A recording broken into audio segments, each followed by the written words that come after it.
welcome back. Today we're going to be taking a look at XLinq, and we're going to be using XLinq to modify an existing document. We'll be learning how to modify nodes and attributes. And we'll also learn how to use XLinq to add content to an existing document.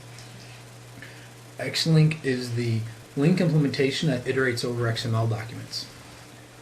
I've already gone ahead and created an XML document we'll use for this demo. It is an embedded resource in my project. So I actually had to create a little helper method that will actually retrieve that out and return it as an X document. If you don't want to do it as an embedded resource, you can obviously pull it from a file system or in-memory data store. So let's go ahead and get started.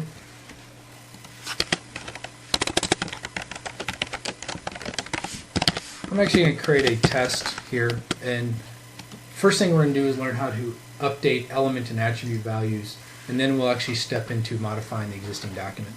So let's create my document.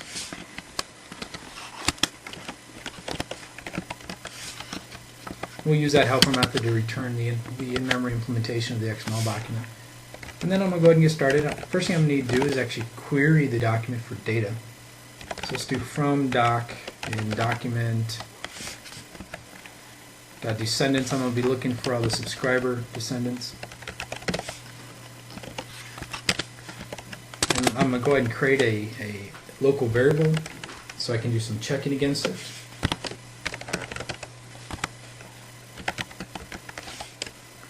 I'm going to be looking at the status element, where status equals inactive. Now let's go ahead and do a select doc.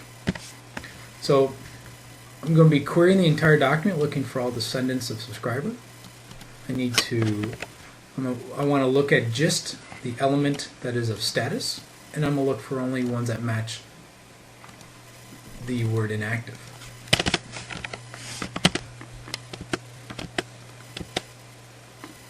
Now there's multiple different ways you can actually update elements, and I'll show you both and kind of go over the pros and cons.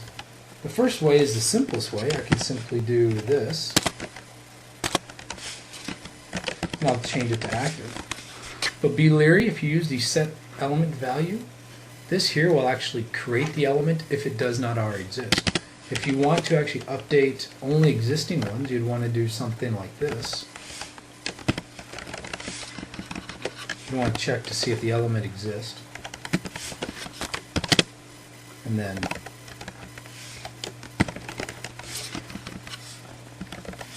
use the set value, we'll set this to active. These both, in the end of the day, will do the same thing. The only difference is this block of code will not actually create the element if it doesn't already exist. Let's actually run this real quick, verify it actually works. Make sure my query found something, and it did. And we'll step over now, hover over element and see where is it at. Status is equal to active, so it did update the values.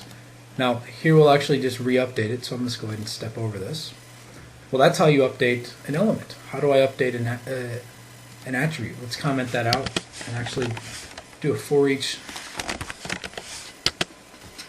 over the same thing. And again, if you want to update an attribute, well, it's not much different.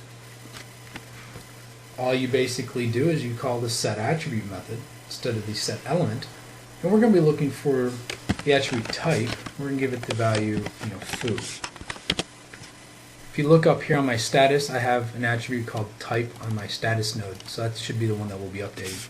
Now again, the set attribute here will create the attribute if it doesn't already exist, or just update it if it does exist. Similar to the element, if you only want to update it if it exists, I want to do element.attribute not equal to null.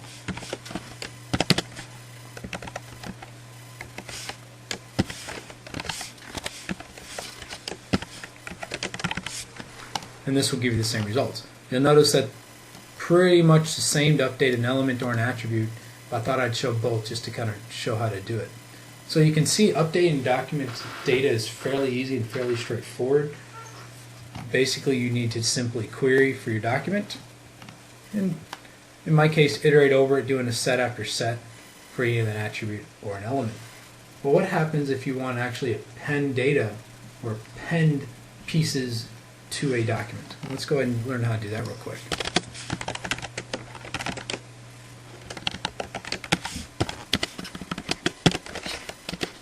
So the first thing we're going to need to do again, like normal, is query the document. And because I don't want to retype all that, I'm going to go ahead and grab that from above.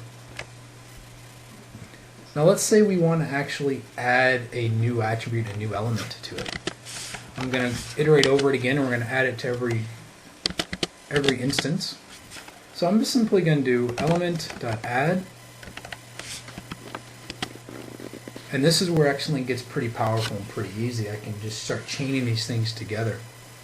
So I'm going to do new XElement and give it my element name and call it my element. And then I'm going to just keep going. Maybe I want to add an attribute to it, so I'm going to do new XAttribute. Do my attribute is the name, and foo is the value. And at the end of this, I will have added a new element with a new attribute and a new value. And if I really want, I could keep going and do new XElement and keep going over and over again. So let's actually step through this and see how this works.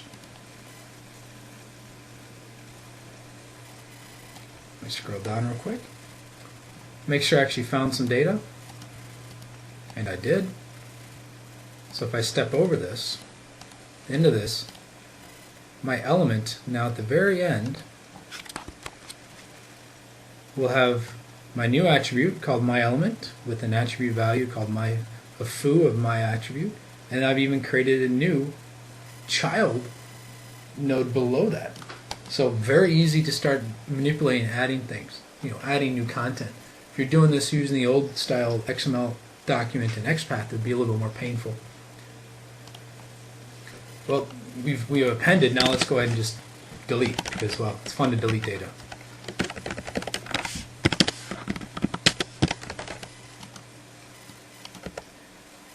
I'm going to go ahead and, again, steal some code so I don't have to retype it over again and fat finger something.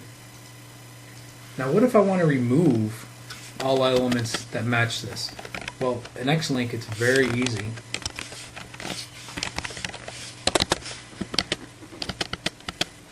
All I have to do is element.remove. And that's it. And in fact, if I run this,